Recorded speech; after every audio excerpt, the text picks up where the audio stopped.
I was sitting across from my husband, celebrating our third anniversary, when my restaurant manager tapped my shoulder. His face was pale. "Don't tell him," he whispered. "Come now, you need to see the footage." What I saw on that security camera destroyed everything I thought I knew about my marriage. Before I show you what was on that footage, if you've ever felt like something was off in your relationship but couldn't prove it, hit that subscribe button. This story will remind you to always trust your gut. Now, let me take you back to that night. The candlelight was dancing across Tony's face as he reached for my hand. 3 years. 3 years since I'd said I do to this man, and honestly, I thought we were living a fairy tale. The restaurant was perfect. You know the kind of place I'm talking about? Soft jazz playing in the background, white tablecloths, those fancy napkins folded like swans. Tony had reserved our favorite booth, the one tucked away in the corner where we'd had our very first date 4 years ago. He remembered, or at least I thought he did. "To us," he said, raising his champagne glass. His smile was warm, his eyes were locked on mine, and for a moment everything felt right in the world. To 3 amazing years with the most beautiful woman I've ever known. I clinked my glass against his, feeling that familiar flutter in my chest. "To us," I echoed. My heart was full. This was my husband, my partner, my everything. We'd been coming to this restaurant for years. The staff knew us by name. Frank, the manager, always made sure we got the best table. The waiters knew Tony liked his steak medium rare and that I couldn't resist their chocolate lava cake. It was our place, you know? Our special spot in a city full of restaurants.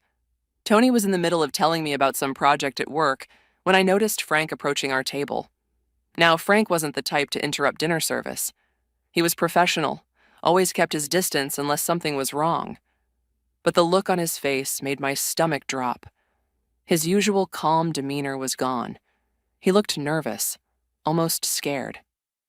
"Excuse me," he said quietly, leaning down near my shoulder. His voice was so low I almost didn't hear him. "I need to speak with you, in private, right now." I looked up at him, confused. "Is everything okay?" Frank's eyes darted to Tony, then back to me. "Don't tell him," he whispered, his breath shaky.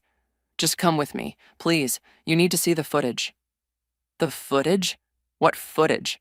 My mind was racing, but something in Frank's tone told me this was serious. This wasn't about a kitchen problem or a reservation mix-up. This was something else entirely. "Tony, honey, give me just a second," I said, placing my napkin on the table and standing up. "I think there's some kind of issue in the kitchen. I'll be right back." Tony barely looked up from his phone. "No problem, babe. Take your time." I followed Frank through the main dining room, past the bar, and into the back hallways where customers never went. My heels clicked against the tile floor. My heart was pounding so hard I could hear it in my ears. Frank wasn't saying anything, just walking fast, his jaw clenched tight. "Frank, what's going on?" I asked, trying to keep my voice steady. "You're scaring me." He pushed open the door to his office and gestured for me to come inside. The small room was cramped, filled with filing cabinets and a desk covered in paperwork. But what caught my attention was the security monitor on the wall, showing different angles of the restaurant in real time. Frank closed the door behind us and locked it. His hands were actually trembling as he sat down at his computer. "I didn't know if I should show you this," he said, his voice tight. "I've been going back and forth all week. But when I saw your anniversary reservation tonight, I knew I had to. You deserve to know." "Know what?" My voice came out sharper than I intended. "Frank, you're not making any sense." He pulled up the security footage and started scrolling back through dates. "Last Tuesday," he said quietly, 2:47 in the afternoon. I watched as he clicked on a file. The screen went black for a second, then flickered to life. It was footage from the main dining room, the same area where Tony and I were sitting right now. The timestamp read last Tuesday, exactly like Frank said. And then I saw him, Tony, walking into the restaurant in the middle of the afternoon. My Tony. But he wasn't alone. There was a woman with him. She had long, dark hair, a pretty face, and she was laughing at something he said. Tony's hand was on the small of her back, guiding her through the restaurant in that protective way he used to do with me. They walked to a booth. Our booth. The same corner booth where we'd had our first date. The same booth where we were sitting right now, celebrating our anniversary. But that wasn't the worst part. No, the worst part was what I saw next. As they sat down, the woman turned slightly, and I could see her profile. She was pregnant. Very pregnant. Maybe 7 or 8 months along. And Tony, my husband, reached across the table and put his hand on her belly. Not like a friend, not like a casual gesture. He touched her like he had every right to, like that baby was his. I couldn't breathe. I literally felt like someone had punched all the air out of my lungs. What is this? Frank's voice was gentle. Keep watching. On the screen, Tony leaned across the table and kissed her. Not a peck, a real kiss. The kind of kiss you give someone you love. The kind of kiss he gave me this morning before he left for work. The woman smiled and touched his face, and they sat there, holding hands across the table, looking at each other the way Tony and I used to look at each other. He's been coming here every Tuesday for the past 6 months, Frank said quietly. Always with her. Always the same booth. Always says he has a meeting if any of the staff ask. We all thought, honestly, we thought you two were separated or something. We thought you knew. Knew? My voice cracked. I didn't know anything. Frank nodded slowly. That's what I figured when I saw tonight's reservation. When I saw both your names together, celebrating your anniversary, I realized he's been living a double life. I couldn't stop staring at the screen. Frank fast-forwarded through more footage. There they were again. Different Tuesday, same booth. Tony feeding her a bite of dessert. Another Tuesday, him laughing at something on her phone. Another one where his hand never left hers the entire meal. The staff has been serving them for months, Frank continued. They talk about baby names. They talk about telling people soon. She wears a ring, but it's not like yours. Different style. And she doesn't call him Tony. She calls him something else. AJ, I think. AJ. Anthony Jr. His full name was Anthony Jr., but nobody called him that except his mother. Nobody. My hands were shaking. I gripped the edge of Frank's desk to steady myself. She's pregnant. Yeah, Frank said softly. I'm sorry. The words hit me like a truck. See, here's what made this so much worse. Tony and I had been trying to have a baby for 2 years. 2 long, painful years of negative pregnancy tests, failed attempts, and 1 miscarriage that nearly broke me. We'd spent thousands on fertility treatments. I'd given myself shots, tracked every cycle, done everything the doctors told me to do. And through it all, Tony kept saying it would happen when it was meant to happen. Then, about 6 months ago, he sat me down and said, maybe we should stop trying. He said he was fine with just the 2 of us. He said we didn't need a baby to be happy. He said he loved our life exactly as it was. And I believed him. I thought he was being supportive, helping me let go of the pressure. But now, watching this footage, I understood the truth. He didn't want a baby with me. He was already having one with her. The betrayal cut so deep. I thought I might actually be sick right there in Frank's office. This wasn't just an affair. This was a whole separate life, a whole separate family. While I was crying every month when my period came, he was celebrating a pregnancy with someone else. While I was grieving what we couldn't have, he was picking out baby names with her. Do you have more footage? My voice sounded cold, detached, like it was coming from someone else. Frank nodded. Every Tuesday for 6 months. I can save it all for you. There's also... He hesitated. There's also the credit card receipts. He always pays with his card. Never cash. It's like he wasn't even trying to hide it. That's when something clicked in my brain. All those Tuesday nights when Tony said he was working late.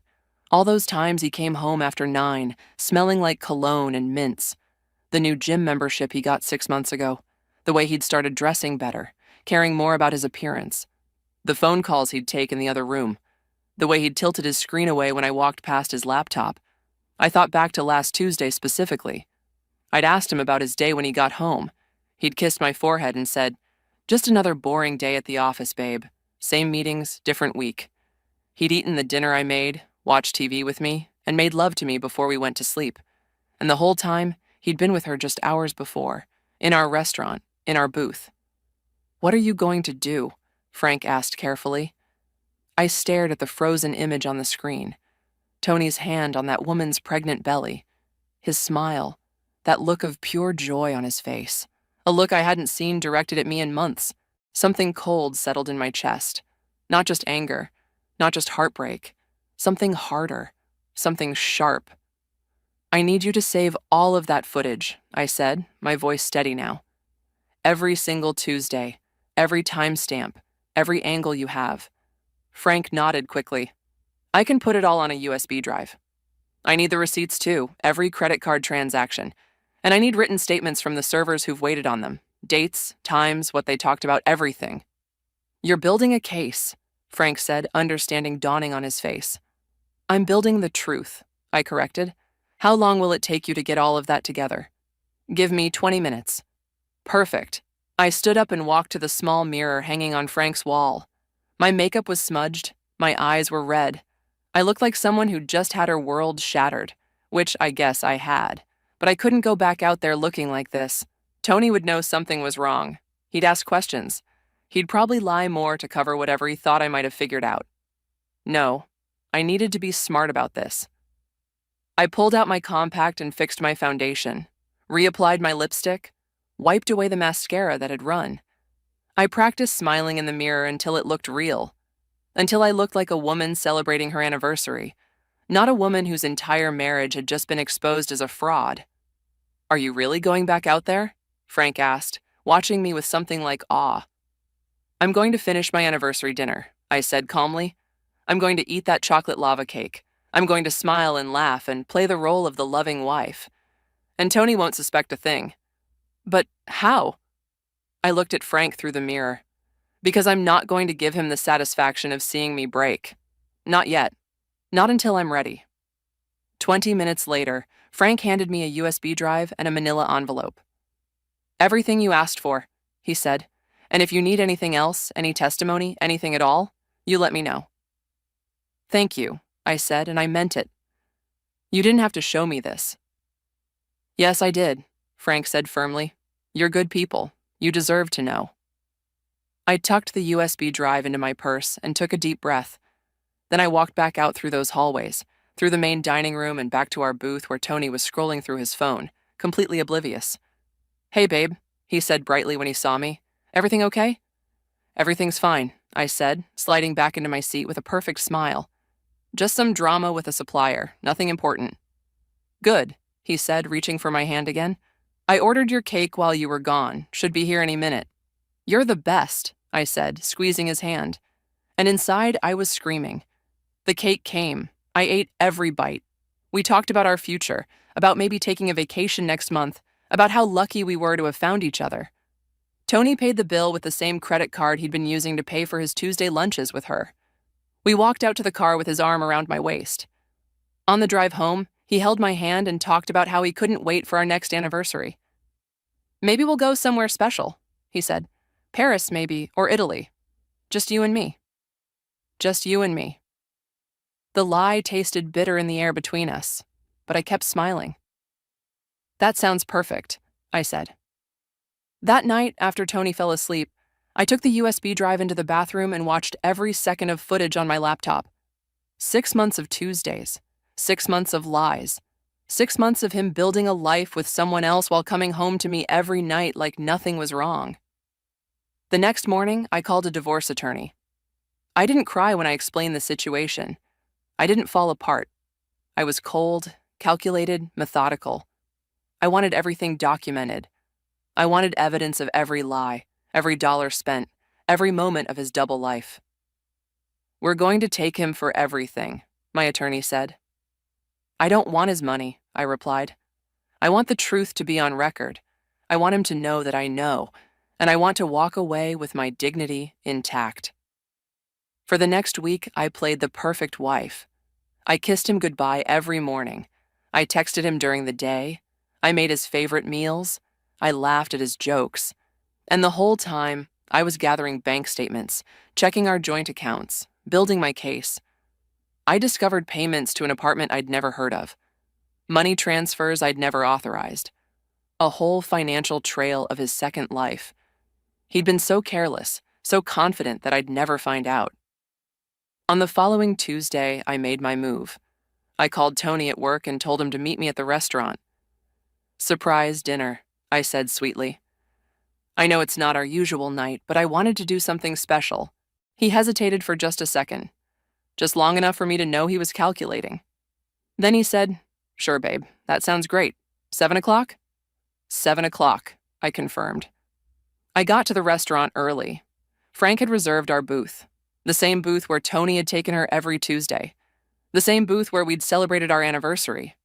The irony wasn't lost on me.